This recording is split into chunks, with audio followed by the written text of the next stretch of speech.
Oh, God, this shower feels nice. Can we get a shower head like this for the house?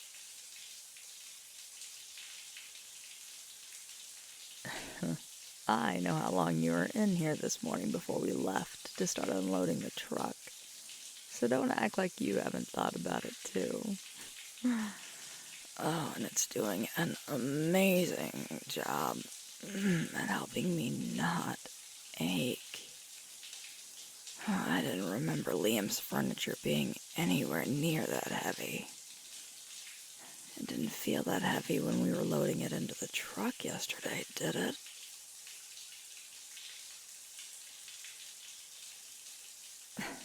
No one asked you to use logic like that, you know. It isn't, but it feels uncalled for. Like an overused oh my God, you're just intent on racking up some sort of high score for awful jokes before we get this move finished, aren't you? All I'm saying is that it should be illegal for furniture to be that heavy.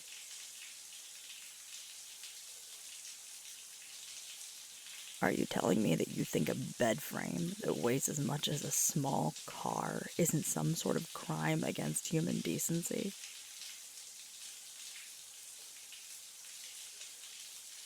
Fine, I'll cede on that point. But I refuse to be moved from my assertion that asking friends to help you move it feels like a flagrant violation of the Geneva Convention. And finishing the unloading tomorrow is only going to be so much worse because of how much we did today.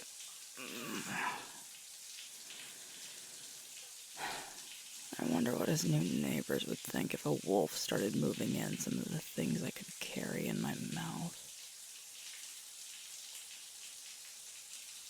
And we could always tell them it was a dog.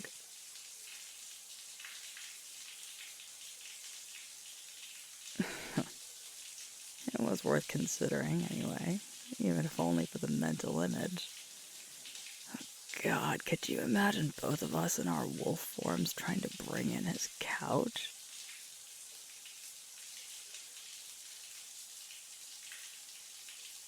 It'd be hilarious. And completely ineffective, but hilarious. Did I ever tell you about the time Liam and I shifted for a whole evening purely out of spite?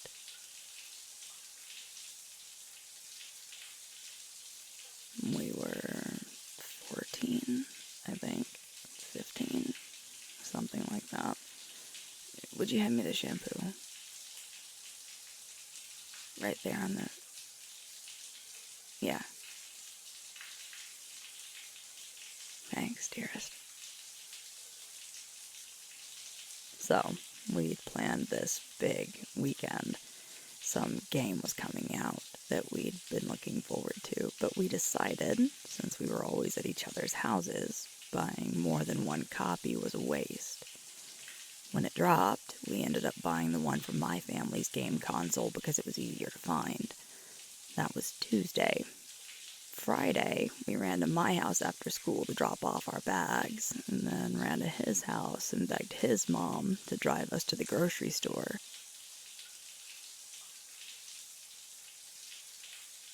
They were both still at work, so his mom takes us, and we load a cart up with as much snack food as it could hold, and then some. We might as well have done that thing like in the movies where the person just puts their arm on the shelf and drags the whole thing into the cart as they walk down the aisle. It was nuts. So anyway. Oh God, fine, I'll take the hit on that. Oh my God. Anyway, we get back to my place with our, frankly, massive haul. We go into the back room where the TV and game systems were, and right as we open the game case, this wall of pure noise hits us, which didn't make sense, because Tristan's always been really contained, you know that.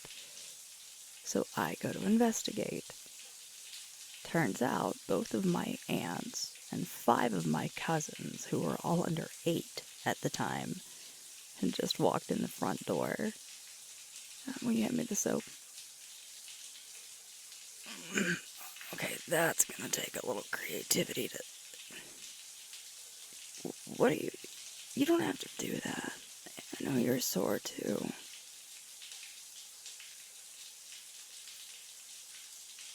Are you sure? Oh, God, I didn't expect that to feel that nice.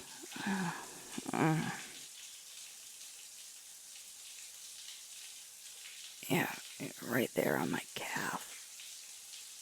Oh, God. I might have to call off work for the next week. Anyway, cousins. Liam and I had made the only blunder, more classic than going against a Sicilian when death is on the line. We hadn't run our plan by my parents. Turned out both of my aunts had different work trips that happened to coincide for that weekend, and Mom had offered to watch all the kids. And because of the way our house was set up, the kids were going to be crashing in the back room. So that stopped our plan cold. Well, that's how it felt. We probably could have taken the game system over to Liam's house if we'd asked, but we didn't think to. We were teenagers and pissy about our plan being ruined. And everyone was gonna know it if we had our way. Which we did. As soon as I came back, Liam and I both just shifted. No, it was just this energy that passed between us as soon as I walked back into the room. Like we both knew what we were about to do. I didn't even think. I was so mad. I just did it. And he did too. I still wonder sometimes what my aunts thought when they followed my mom back there. All they saw was just 2 giant wolves sitting in this veritable mountain of chip bags and trail mix pouches and Pop-Tart boxes. That I was dog sitting for a friend.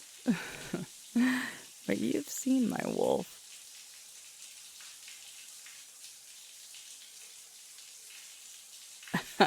Exactly. Anyway, my mom opened the door, saw us, and all the color just drained straight out of her face. My youngest cousin managed to run in right under her arm, squealing about the doggies. Mom snatched him up before he could get to us. Oh, God, the look she gave us as she closed the door could have withered a cactus. But I didn't care. And Liam didn't either. Turn around. Okay. Oh. How do you always know where I'm hurting the worst? You're amazing.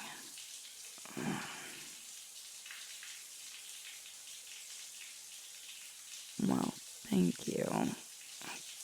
God, who could have thought a hotel washcloth would feel so good on my back right now?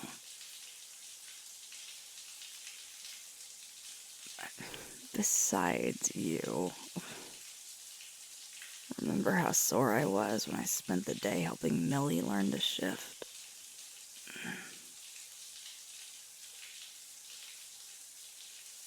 And this is worse. When we get home, I'm gonna live in our hot tub for a month.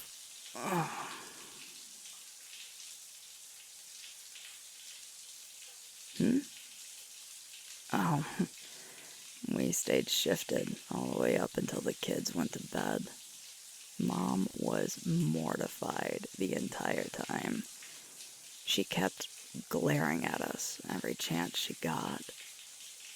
Now that I'm older and I know better, I think she was just terrified our magic might run out, and then she'd have two cranky teenagers just materialize in front of these children, and then she'd have to explain everything to her family. And not to mention all the people my cousins could have told. It honestly could have been catastrophic.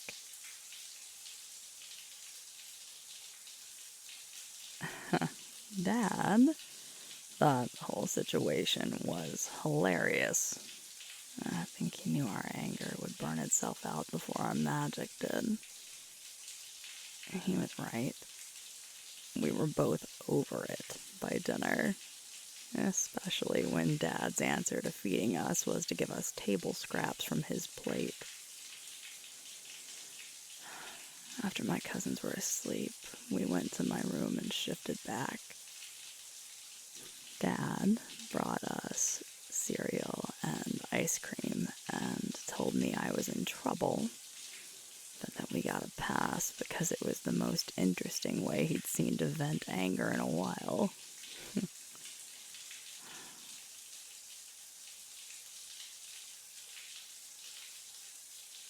Yeah, the next weekend. So it really wasn't that big a deal, but it felt huge at the time. And again, everything does at that age. It's a fun memory, even if it's ridiculous. A lot of memories like that. Some of them I haven't thought of in years have been coming up the last couple of days.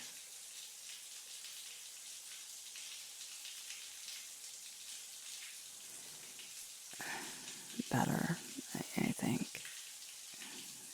There's still this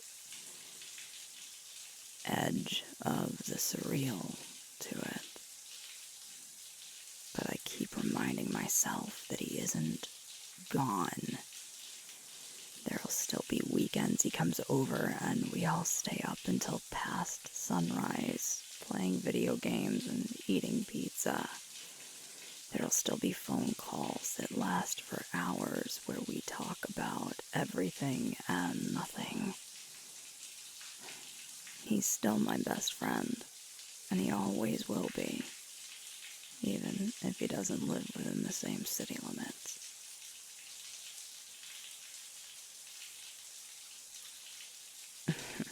Well, it's certainly driving distance. I don't know so much about easy. Then again, none of this has really been easy. The whole thing, from the minute he told me, has been a process.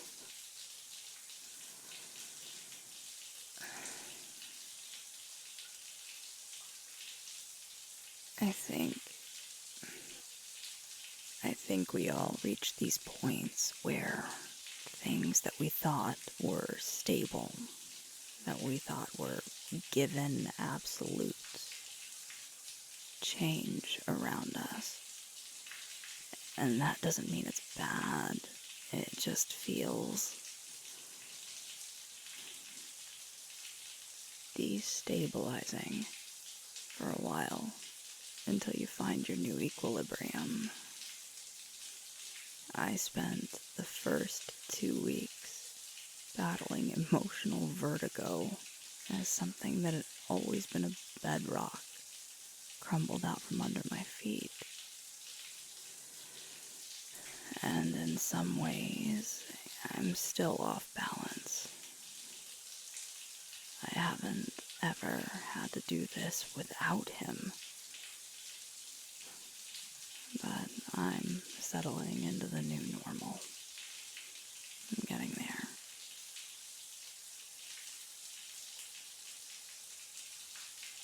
No, I won't claim that at all. Not yet, anyway. But Darcy was the true first step. Not just approaching her about taking on the role, because that was a leap. Not because I didn't have faith in her, but it was admitting that it was happening. Actually introducing her to the pack as the beta, though, that's where it really hit me. I'm so grateful that Liam was there for that we were able to do that together as a unit, like it's always been. His support meant everything in that moment.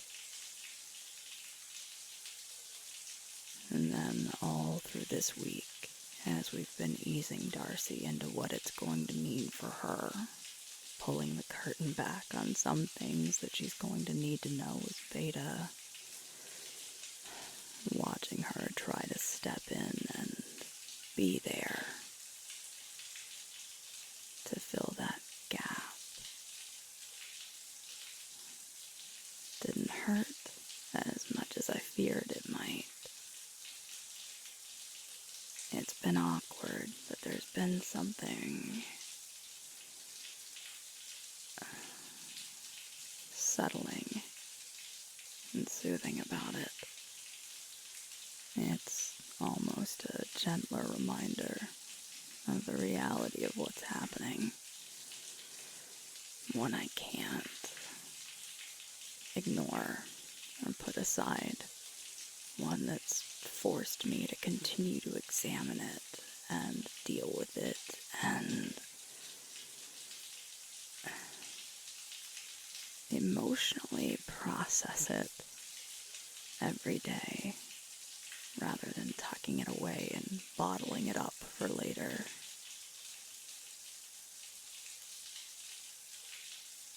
I think that's been good for me, actually. I think it's been helpful, even if there are moments where it aches. But helping Liam pack up, helping him move, has been what's put kind of a capstone on it all, in a way. It's hurt because it's made it even more real in some ways I don't think it quite had been for me yet. Not even with Darcy and the pack and everything else. But it's helped too, I think. It's reminded me that I don't think that either of us are ever going to have a part of our lives that the other doesn't touch somehow. And that's comforting.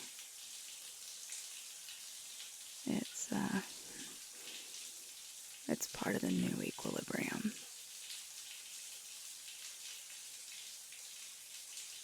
Me too. Thank you for being patient with me, for supporting me while I've sorted all this out.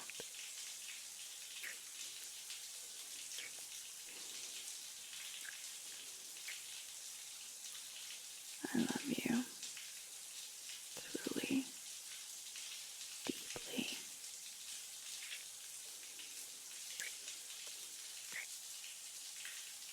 But now it's your turn,